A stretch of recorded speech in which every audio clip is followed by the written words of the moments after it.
Hello everyone. सुंदर सूर्योदय सोबत थंडगार वातावरण, अगदी परफेक्ट मॉर्निंग झालेली आहे.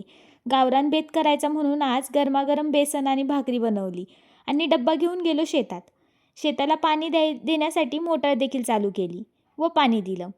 ज्वारी छान आलेली पाहून खूप भारी वाटलं. आणि शेतात आलोय आणि चिंच खाल्ली नाही असं कधी होणार आहे का कुठं? तोडल्या ना मग चिंचा आणि तिखट मीठ लावून खाल्ल्या देखील. शेतात लावलेल्या चिक्कूच्या झाडाला पण चिकू लागले होते. जरा पिकण्यासाठी तयार असलेले चिकू काढून घेतले. मस्त फ्रेश ऑर्गॅनिक चिकू काढल्याचा आनंद काही वेगळाच होता. थोडीशी भूक लागली होती म्हणून भेळ बनवून आणली व सगळ्यांनी मिळून खाल्ली. तुम्ही पण असं कधी शेतात जेवण केलं आहे का? आणि भेळ खायला कावळे पण इतके जवळ आले होते की त्यांना भीती पण वाटत नव्हती. मी फर्स्ट टाइम कावळा इतक्या जवळून पाहिला होता. पाणी देऊन होईपर्यंत खूप जास्त अंधार पडायला लागला होता. सगळं झाल्यावर आम्ही घरी आलो. Thank you all.